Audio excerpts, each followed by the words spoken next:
Edouard Mendy. Edouard Mendy, le gardien des Lions du Sénégal. Edouard Mendy, ci parcours bi ba ñëw ba fii Edouard Mendy béy na ci waaram lool njaago bi béy na ci waaram lool def na ci ay arrêt même yu spectaculaire Edouard Mendy ñaari but rek la encaissé ba léegi Edouard Mendy reste l'un des meilleurs gardiens africains. Focus de Pape Lamine Ndour. salaamaaleykum mbokku téléspectateurs yu Walf TV ak internaute Walf TV tey nag dañu ñëw si suñu rubrique focus sur ñu jagleel ko benn joueur boo xam ne très souvent on parle des joueurs de champ la ñuy gën a wax wante mu nekk joueur boo xam ne mi ngi def Coupe d'Afrique des Nations muy kooku mooy kan kooku mooy Edouard Mendy le gardien de l'équipe nationale du Sénégal. Edouard c'est vrai en zone mixte dina def ay déclarations si lañ koy gisee très souvent mu joxe appréciation match yi wante quand on regarde Edouard Mendy dans cette Coupe d'Afrique là il fait partie également des meilleurs Sénégalais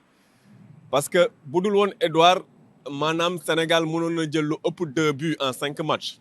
wante grâce à la lucidité de Edouard Mendy grâce à ses arrêts décisifs le Sénégal aujourd'hui n'a pris que 2 buts 3 clean sheets avec Edouard Mendy donc Edouard Mendy boo xoolee durant ces 5 matchs qu'il a disputés avec l'équipe nationale du Sénégal dans cette CAN Edouard Mendy est à 10 arrêts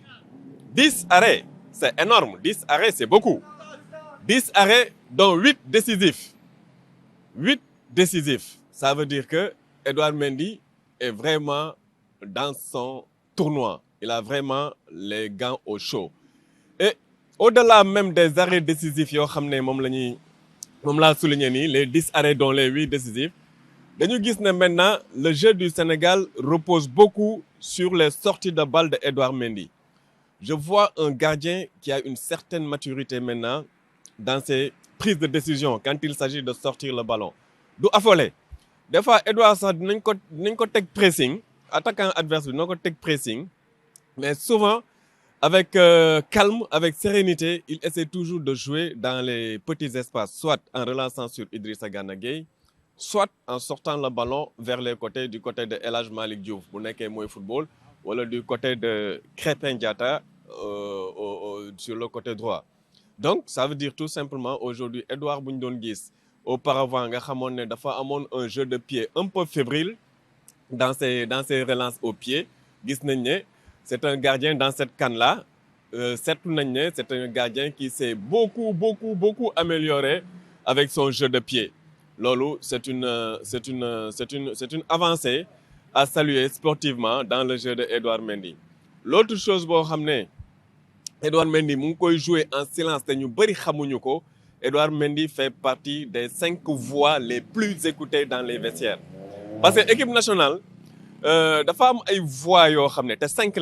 voix yoo xam ne c'est des voix qui sont très écoutées dans les vestiaires muy Edouard Mendy muy Kalidou Koulibaly muy Idrissa Gana Gueye muy Sadio Mané muy également Moussa Niakhaté ça c'est des voix qui sont très écoutées dans les vestiaires et Edouard Mendy il joue ce rôle de grand frère et loolu c'est important souvent dans une compétition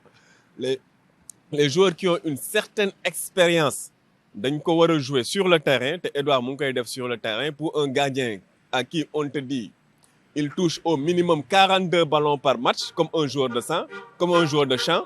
ça c'est plus que précieux dans le dispositif de l'équipe nationale du Sénégal parce que Edouard Mendy c'est un joueur qui touche en moyenne c'est un gardien qui touche en moyenne 42 ballons par match comme un joueur de champ donc il est très sollicité par les défenseurs parce que xam nañ ne mun nañ ko jox bal bi mu repartir de derrière au-delà de ses performances du point de vue statistique